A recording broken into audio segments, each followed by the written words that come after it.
Tonight, Israel and Hamas reach a ceasefire deal after 15 months of war. Canada's premiers meet with the Prime Minister. The focus? An incoming Trump administration and tariff threats. Ignition. Indigenous artists send their work out of this world. This is CBC Saskatchewan News.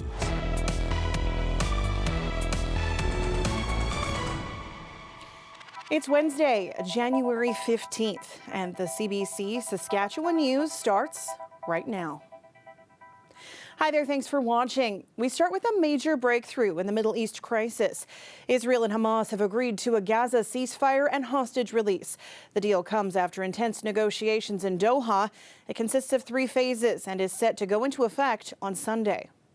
Phase 1 of the agreement will go on for 42 days, and it will include a ceasefire and the withdrawal of Israeli forces to the east away from populated areas. Israeli forces will then be positioned along the Gaza border, and which will allow for the swap of prisoners as well as the swap of remains and the return of the displaced people to their residences. Under the terms, Hamas will release 33 Israeli hostages during Phase 1, including children, the elderly, and the sick or wounded. They will be exchanged for a number of Palestinian prisoners in Israel. The first phase will also see an increased flow of relief and humanitarian aid and fuel into Gaza. There will also be a focus on getting hospitals, health centers, and bakeries running again. Officials say the details of the next 2 phases will be finalized during the implementation of the first round. Now, here in Saskatchewan, people are reacting with mixed feelings. Very excited, wishing that all of this could have happened much earlier, and at the same time a little reservation. It's mixed feeling for me. My family who evacuated, some of them to Egypt and some of them to the south of Gaza. Now it is the time, to go back to their houses. If they found any, all the neighborhood was demolished, and so they have to search for their houses, the location of it actually. Some of them they have to go and bury their beloved one.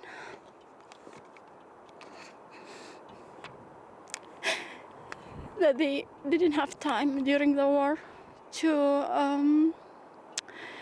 grieve for them, so it is the time. Donald Trump has threatened tariffs on all Canadian goods when he becomes U.S. president on Monday. Prime Minister Justin Trudeau met with all the premiers to chart a possible response. While they're not revealing what that will be, almost all of them are attempting to show a united front. But as Olivia Stefanovich reports, Danielle Smith is objecting to using Alberta's oil as a bargaining chip. Premiers arrived in the nation's capital to deliver a unified message. We cannot let President Trump divide us. But before their meeting with the Prime Minister even began, tensions threatened to split Team Canada. There's one thing that's more important than jurisdictions, is standing up for the country. Country comes first over anything. Divisions remain over how aggressive Canada should respond to Donald Trump's threats. A broad-based tariff war is not good for Canada. Canada does not do well in that environment. Specifically, whether Canada should consider withholding oil and gas exports to the U.S. I see energy as Canada's queen in this game of chess. We don't need to expose our queen too early. With Inauguration Day less than a week away and no sign of Trump backing off, perhaps we need to take a step back and ask, what is the strategy? Premiers are looking to Ottawa for answers. Why do we have an economy that can be crushed on a whim by a president? There was not any doubt that we would be dealing with tariffs. I think it was always about trying to minimize the impact. Some leaders have tried to strike on their own. Alberta Premier Danielle Smith visited Trump at Mar-a-Lago without letting Ottawa or the other provinces know. We didn't get a heads up, no. I'm interested in learning more. Smith appeared virtually during the meeting and refused to sign the final communique, criticizing the federal government on social media for continuing to float the idea of using Alberta oil in Canada's retaliatory response. Remember one thing, united we stand, divided we fall. The rest of the premiers stood by the Prime Minister, who says if Trump moves forward with his plan for tariffs, Canada will respond forcefully. I think that's something that we all share across this table of saying, you know what, the interest of this country means we're going to have to look at everything we can, and we'll make sure that it's fair across the country, but nothing can be off the table. For now, the Prime Minister and premiers are not releasing a list of possible retaliatory measures, a deliberate move to avoid giving the incoming Trump administration the advantage of mounting a preemptive response. Olivia Stefanovich, CBC News, Ottawa. It's been 6 months since a Regina man was killed on the job at a wind farm in New Brunswick. One of the companies involved has been fined $25,000. As Bobby Jean McKinnon reports, the man's family says it's not nearly enough. The sister of a man killed at the construction site of a wind farm near Sussex last summer is shocked by the penalty imposed against one of the companies involved. It was hurt. I was just sad and hurt. 46-year-old Matthew Braun worked as a pilot truck driver for Richards Transport in Regina, Saskatchewan, and was unloading a wind turbine tower in Springdale July 18th when he was crushed to death. Wind turbine construction team, the company responsible for installing the turbines, pleaded guilty in St. John Provincial Court to failing to ensure that an industrial lift truck is not loaded beyond its capacity and fined $25,000. Erin Jane Braun, who lives in Regina, says she didn't even know the sentencing was taking place. It feels like a slap in the wrist to them and maybe a slap in the face to everybody that loved Matthew. The maximum penalty under the Occupational Health and Safety Act is $250,000, 6 months in jail, or both. Lawyer for wind turbine construction Robert Bass told the court that Braun was not an employee and that the company spent a lot of time and effort and money training its staff. He also expressed condolences to Braun's family for what he called this regrettable incident. I'll never know if my brother had any idea that he wasn't unloading properly. I feel like he would have wanted to do the right thing and would have done whatever he was told to do. So, and that resulted in him not being with us anymore. And this one will take a very long time to get over. I'll never not miss him. The Saskatoon Public School Board is calling on the Saskatchewan government to reconsider school funding. It reviewed the rising number of students with complex needs. As Dane Patterson reports, funding is not keeping up. Student enrollment in Saskatoon is rising each year, and the rate of kids needing intensive support is outpacing that growth. That was the focus of a report reviewed by the Saskatoon School Board Tuesday night. The school division wants the province to reconsider how it funds schools. An acknowledgement of the number of students that are identified as special needs and funding following those students. Skirvin says the school division is pulling money from elsewhere to subsidize supports for those students, as much as $11 million each year. Well, that's why we would have larger class sizes. That's why we may have fewer caretakers. That's why there might be less sports equipment in schools, because additional money is being spent on students with intensive needs. There's a growing number of students who need help, and there's not a simple solution. What we're really seeing is the severity of need in our schools has increased significantly in recent years and continues to increase significantly. During last year's contract dispute between teachers and the government, classroom size and complexity was a top issue. It was included in binding arbitration between the two. Those hearings are complete, and parties are awaiting a decision.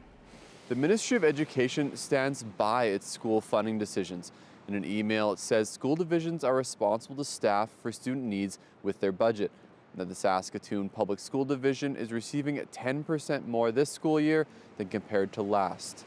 Dane Patterson, CBC News, Saskatoon.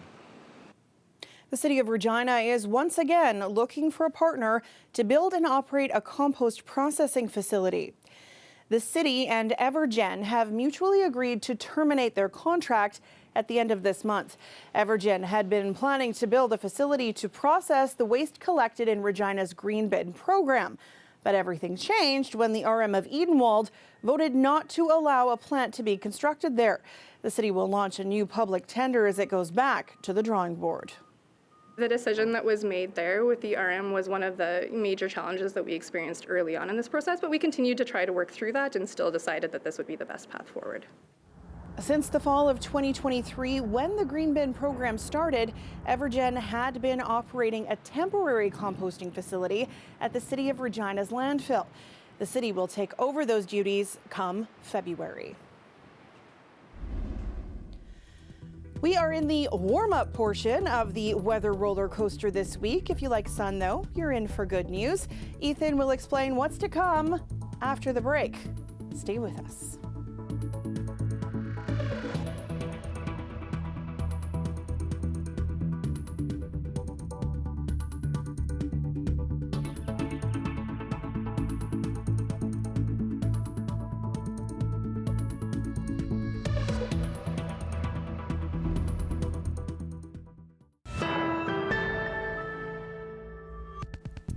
Welcome back. A rocket launched early Wednesday morning as part of NASA's Artemis mission. The venture into outer space aims to deepen our understanding of the moon's environment. It is also carrying a payload with a capsule of Indigenous art from around the world, including some pieces from Canada. Campbell Stevenson reports. Ignition and liftoff. The Codex Serenity launch is on its way to the moon. It's all part of a project called the Lunar Codex, founded by Canadian physicist Samuel Peralta. In collaboration with the estate of renowned Anishinaabe artist Norval Morrisseau, this self-financed project aims to bring a glimpse of humanity's heart to the moon through the arts over 7 missions. 3 capsules have already been sent. This 4th one is all Indigenous. Over 250 Indigenous nations that will be represented in the Codex. To be able to contribute towards truth and reconciliation, I think, is very important.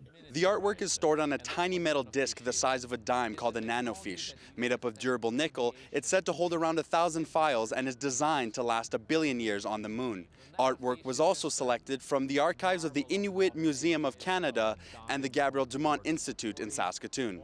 We felt that this project was a great way to include Métis culture in such a significant event. I don't know if anyone thinks of having something they created live on the moon for 1 billion years. In November, another launch is scheduled to send Indigenous music to the moon. A cool moment was to be able to tell Nigel Bell, also known as Nige B, a multi-platform musician from La Ronge, that one of his songs was selected. I feel like shocked and like it's crazy. I'm gonna be on the moon. That just sounds. It just doesn't sound real, you know? Bell says it's surreal to think something that came from his brain will live on the moon for 1 billion years. Peralta says he knows there is some risk sending these capsules into space, but he's committed to helping more Indigenous artists make it to the moon. Campbell Stevenson, CBC News, Regina. Well, it was a warmer weather kind of day, but it's been a roller coaster this winter. And for some people, the really cold, snowier weather hits hard on the mental health. But not for outdoor enthusiasts who say last year's lack of snow put a dent in their winter plans. Helena Mahalik reports. The frigid temperatures aren't stopping people in Saskatoon from hitting the trails to do some cross-country skiing. One skier said last year was the first time in almost half a decade that he couldn't visit the trails, and he's excited the snow is back. Perfect day, no wind, sun's out, and it's warm, so that's what I like. Business owners who rely on winter conditions to make a living are also grateful for a heavier snowfall this year. Snowmobile businesses took a big hit because of the warm temperatures and almost non-existent snow last year. Pre-sales for new sleds were down by at least half because of concern this year would be a repeat.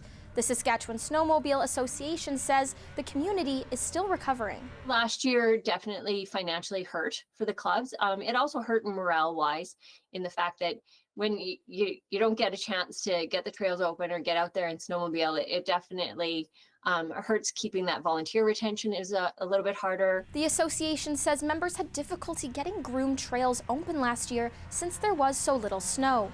But this year, almost every trail throughout the province is open and groomed. Competitive dog sled racers are also feeling grateful for a snowy winter.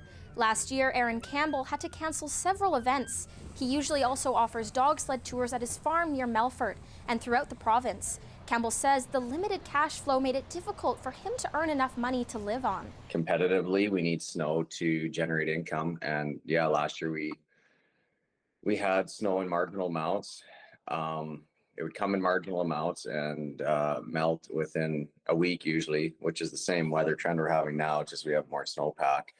So yeah, last year was really hard. Campbell says this year he was completely booked for dog sled tours at Echo Valley last weekend, and that his upcoming tours at Blackstrap are also sold out. Helena Mahalik, CBC News, Saskatoon.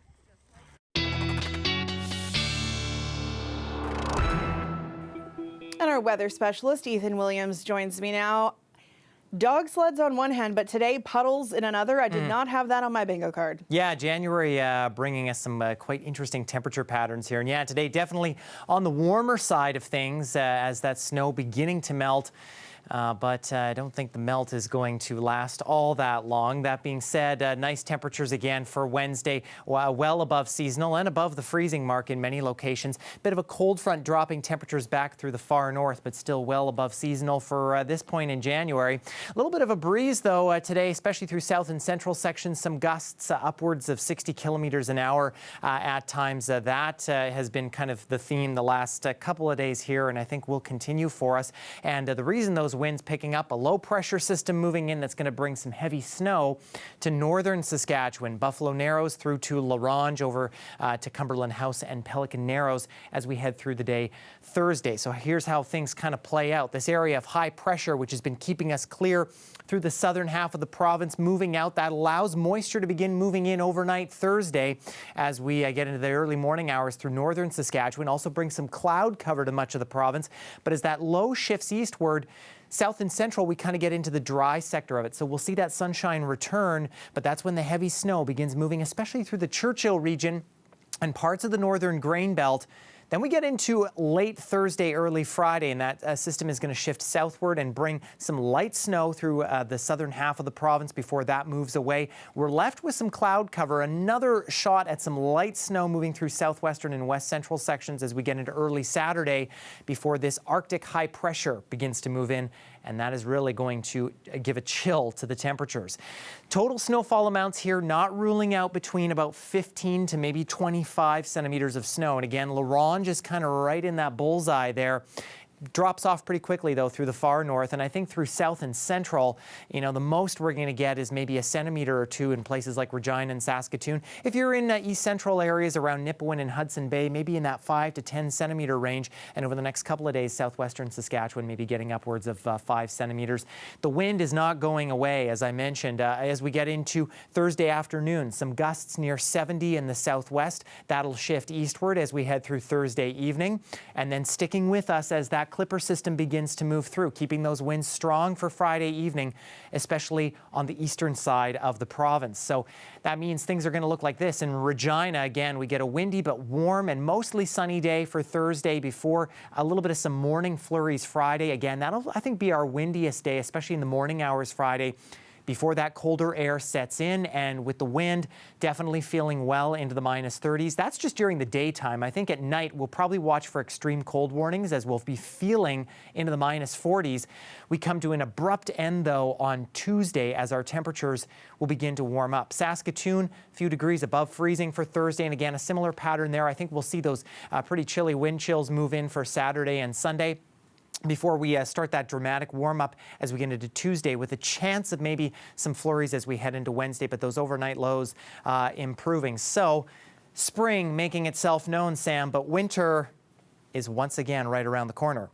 I don't know that I would call that spring. I would call this a tease. Yeah, false spring number 1. How many more we do? About 17 from here, I think. All right, thanks, Ethan. You bet. Well, some news from us here at CBC. The Canadian Broadcasting Corporation has chosen to invest the money we received from Google to deepen our local coverage across the country. CBC will hire up to 30 journalists to report in underserved communities. Here in our province, a return to Prince Albert and then North Battleford and Lloydminster as a way of better reflecting the lives and perspectives of people who live in and around those communities. We'll be back after the break.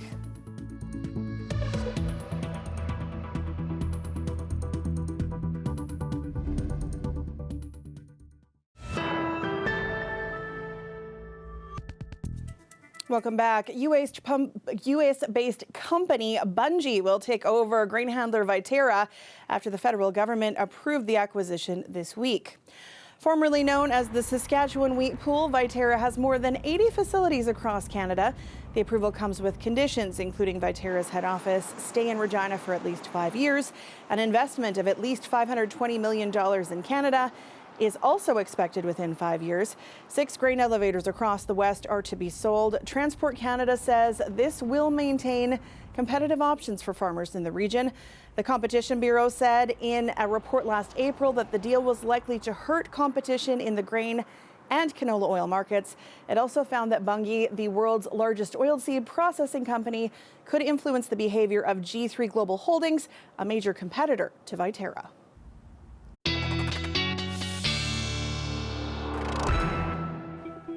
And Ethan is back with one last look at your weather. I'll get the name right sometime. Bungee jumping, something Bungie like that. Company. Yes. Well, we're going to bungee jump into some nice warm temperatures through south and central Saskatchewan as we head into Thursday. -5 to -10 throughout the region. Again, those winds should be dying down overnight. Through northern Saskatchewan, again, that's where we're seeing the first of that snowfall beginning closer to the Alberta border as we head through the night. And then again, especially by the morning hours Thursday, we're starting to see that move eastward. I think it'll be to the Manitoba border by about the noon hour with that heavy snow falling, but temperatures still well above average. South and central, again, we start seeing that through the northern grain belt for the commute, but for much of the rest of us as we get into the afternoon, the skies will clear away, some nice warm temperatures, but of course, it's going to be a breezy one, Sam, as we head through the day, and I think that'll be the case likely the next couple of days here. More wind, yay! Just what we want. Thanks, Ethan. You bet. Well, that is it from us. For more news anytime, you can always head to our website or subscribe to our YouTube channel. Thanks for watching.